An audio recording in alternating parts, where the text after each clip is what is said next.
Well, my mom used to call this the winter doldrums. It's right about the end of February, early March. In fact, it's actually early March right now. It usually starts to get windy in the next week or two, really, really windy. They say in like a lion, out like a lamb was March. It's very rainy. It kind of warmed up. It's been cold the last couple of days, around 26 degrees, but this winter was again very, very mild, which makes it kind of depressing when there's no snow and it's raining and whatnot. And kind of like November. It's the kind of times of year that I don't really prefer to be in New York, but I just wanted to document things a little bit. I have my coping mechanisms that I use to deal with depression, such as exercise, cold showers. And this morning, I just woke up crying. I woke up crying missing my dad. It's not really a fun way to wake up. You're missing someone.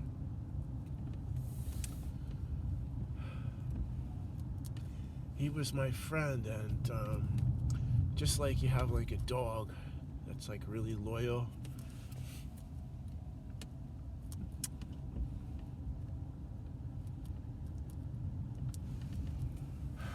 you know, when you throw a stick and a dog goes and runs it all happy and brings it back.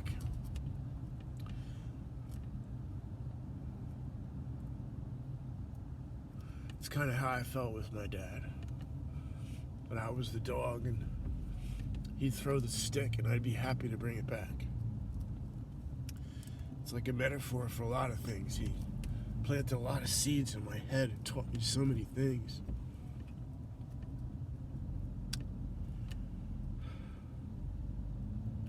I just don't know what else my brother wants. He's making this so much more difficult by not cooperating. I have to have an estate sale and save everything that we have. Unfortunately, in this world, there's not a lot of people who can afford to buy artwork, and there's not a lot of people who appreciate it, let alone appreciate fine artwork like the one my dad made. It's over a lot of people's heads. It's a little hard for some folks to understand. There's a lot of people who kind of go through life blind and numb and can't really see things that are right in front of their face for how beautiful they are, and that's just the way it is. There's now 8 more billion people on this planet than there was a couple hundred years ago, and so few knew my dad ever existed, let alone I exist, or that the art he made exists. And it's very costly for me to maintain this quality of life, which is just really simple, but there's so many taxes and expenses that go along with it that, unfortunately, because I don't have a master's degree or much of financial prosperity to speak of, I'm now tasked with making this estate sale, and I just don't know what else my brother wants. You know, it seems as if he just wants to leave his stuff there to say that I'm still here. You know, it's like a childlike and very sad kind of way of not letting go. And I think deep down he does want to have a relationship with me, and I really do want to have a relationship with him. I feel extremely sad about my brother not talking to me and ignoring me, and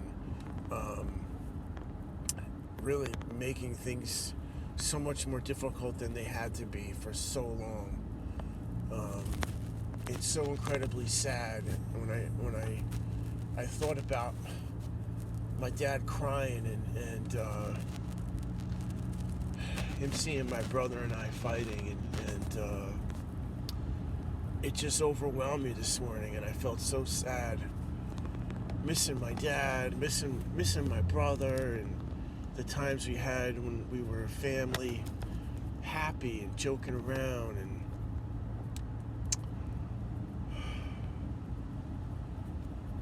I'm just gonna do my best this weekend to try to fix things as best as I can. And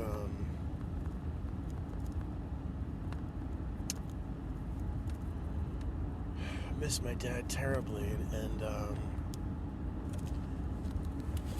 I really would like a relationship with my brother. I just don't know what else he wants from all of this.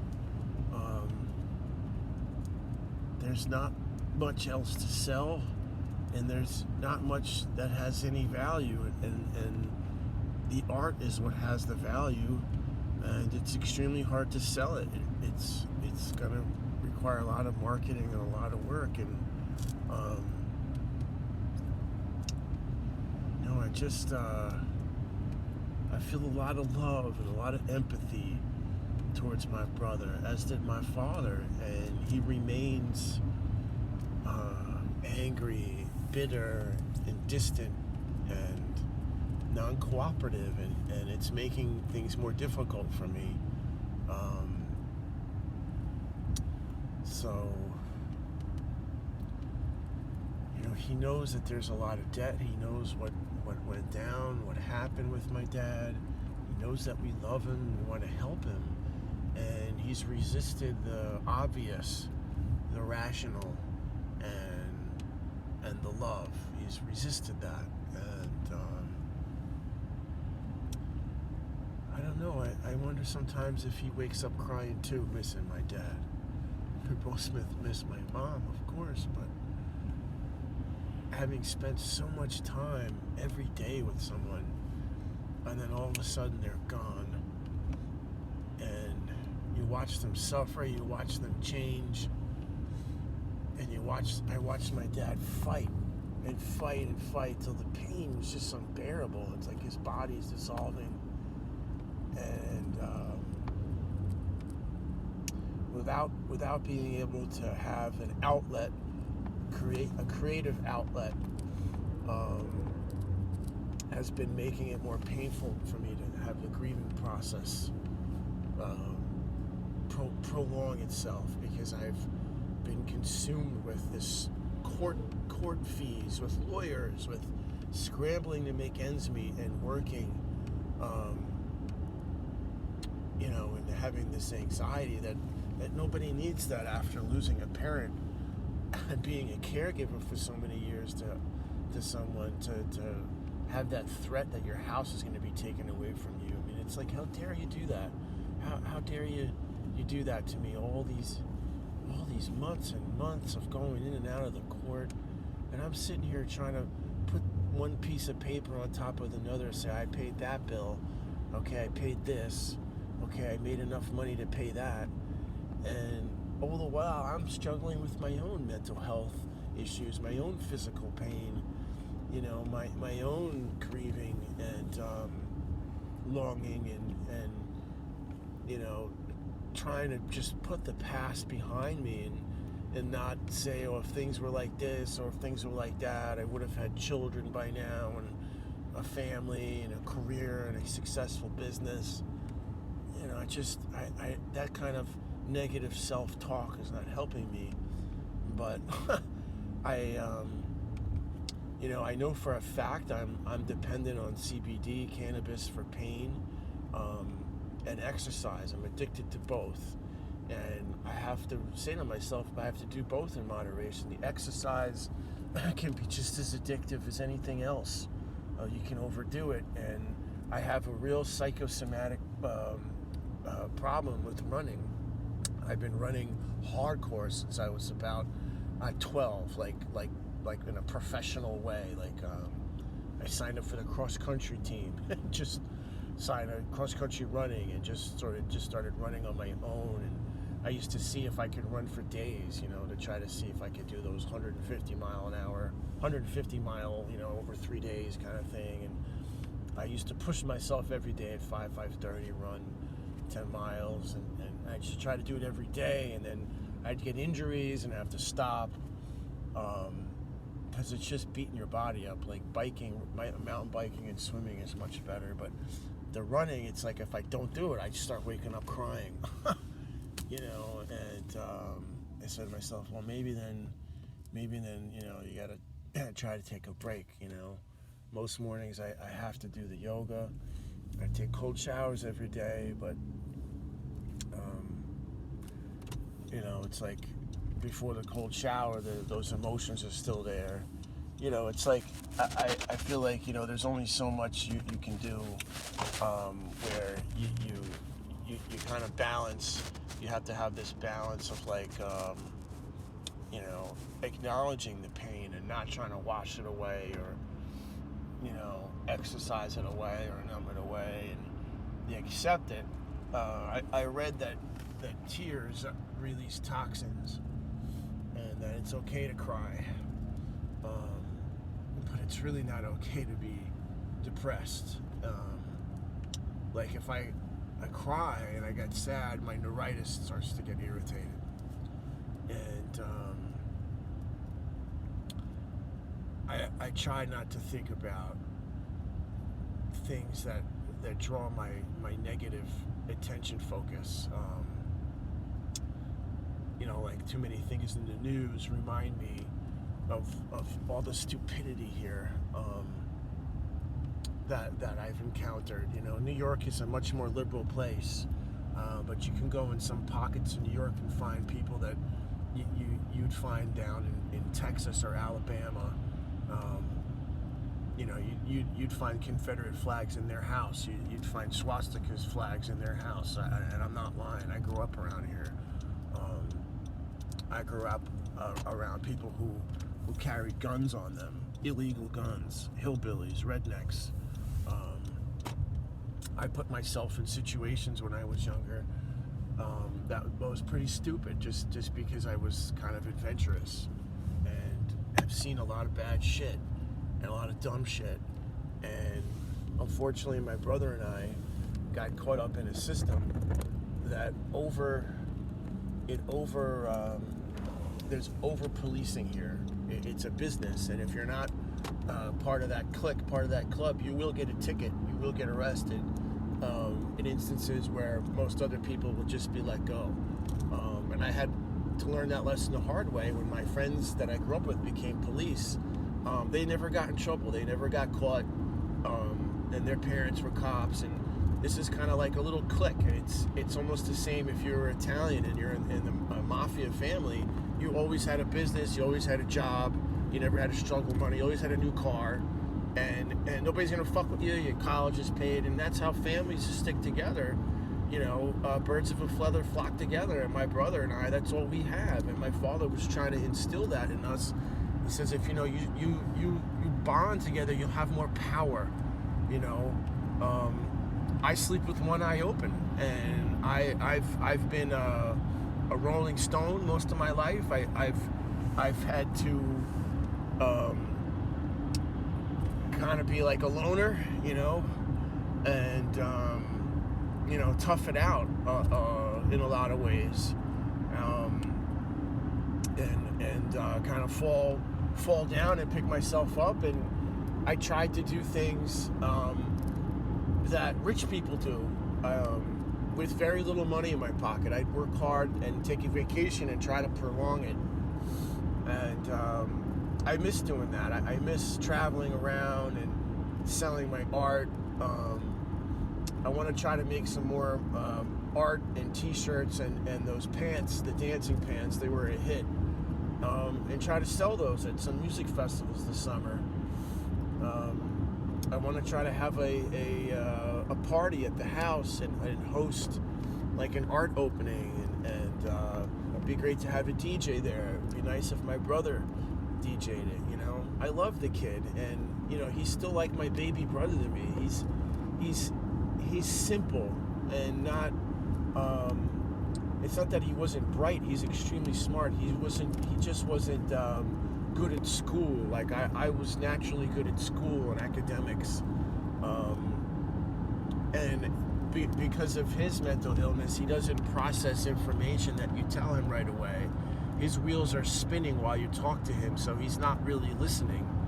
And he needs to have anger management, because when we were kids, there was a lot of kids that would bully us, and I, being taller and athletic, and I hate to say it, but I took martial arts and wrestling and found that I was skilled at fighting, but I learned about killing and how easy it is to defend yourself and kill somebody. And it was scary for the other kids when they picked on me, because they realized, oh shit, you don't fuck with Ollie.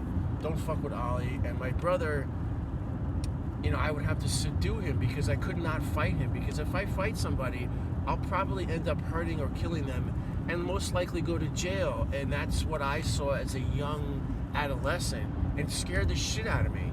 So I walked away from a lot of fights. I let people call me names. I let people take pot shots at me. I've taken punches, all because I was terrified of going to jail, and I saw what would happen. Even if I won a fight, the handcuffs come out, and you know you're getting arrested because you put yourself in that shit. And my dad used to tell me, don't stand in the shit for too long, you'll get swept away.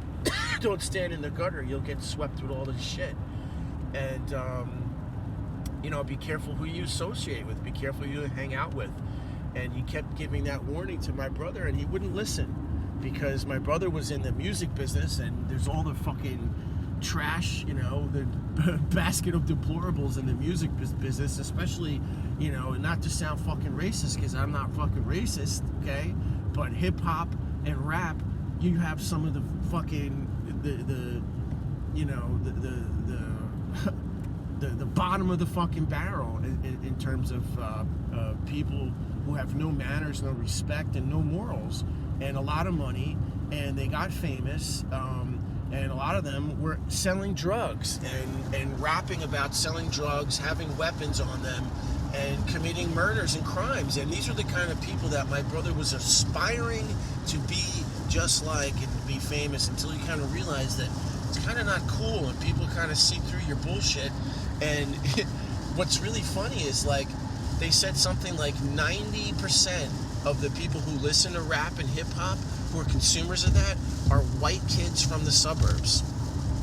Because a lot of people realize, especially from the hood, especially if you look at like 50 Cent, you look at Jay-Z, you look at Snoop Dogg, these people educated themselves. They got famous and successful, but then they educated themselves, and they rose up out of poverty, established businesses, and did good things for the community and to people, and became role models.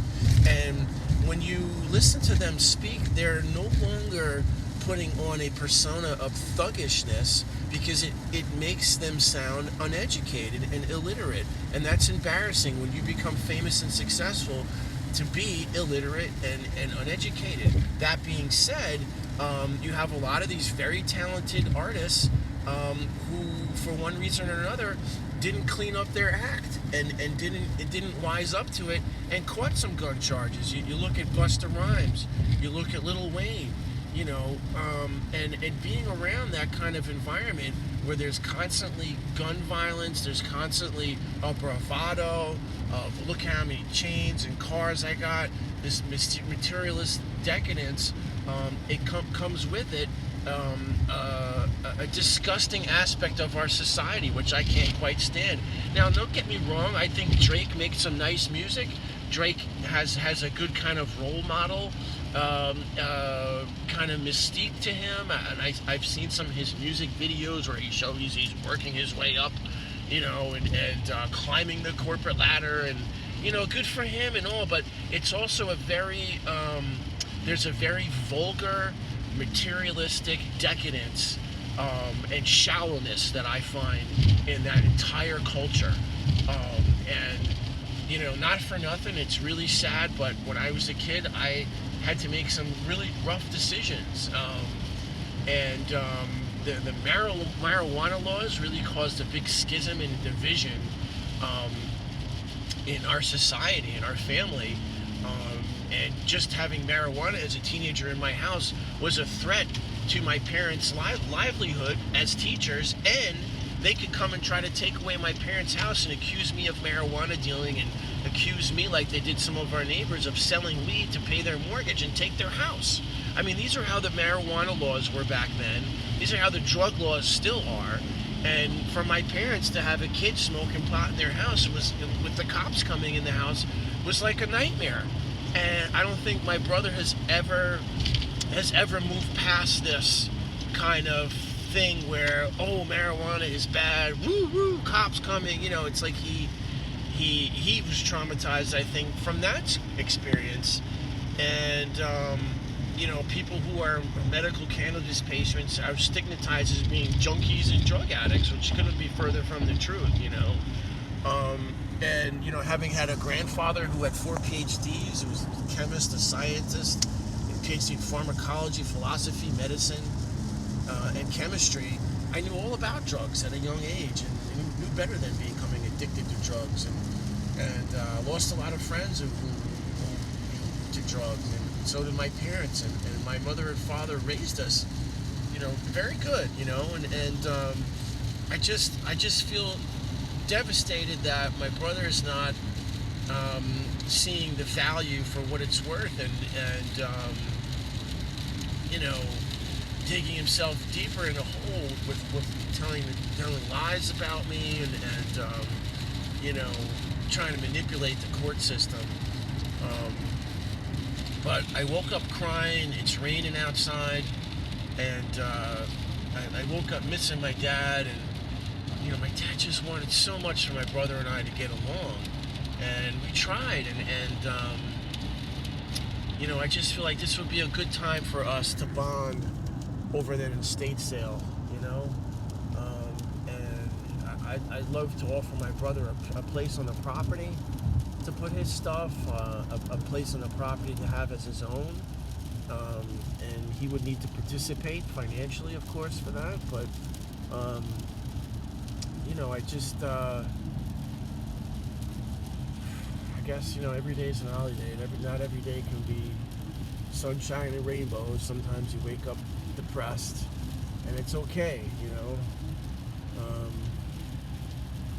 I try to count the blessings, you know. Sometimes life can feel so overwhelming, especially when you're in a lot of pain, and you feel alone. So I was so glad that I was able to be there for my dad, and he didn't wind up alone and in pain, and all these years it's had me thinking, you know, that really are quite alone, and it really kind of was just me and my dad, and you know, a few friends, and it's funny how you choose your friends, you can't choose your family, and I had to choose when I was young. Do I want to be part of the bad crowd? Do I want to go off and join a biker gang?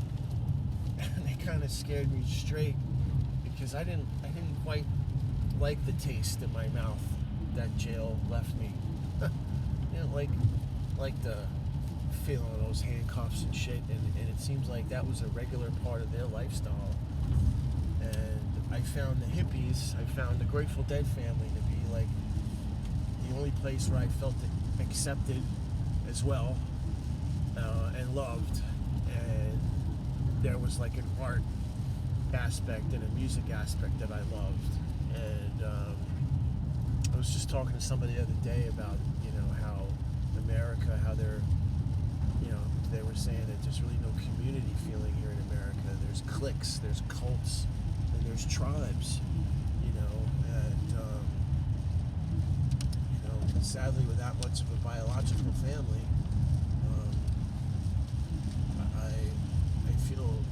I feel this longing for my brother to just talk to him and hang out with him. He represents both my mom and dad in him, and everything that they also worked hard for. We were both troubled. We both had things that happened to us, health-wise, and breaks my heart to think that it caused my parents so much stress, along with the financial hardship they had. I know that that is a trigger for cancer. So is pollution. And,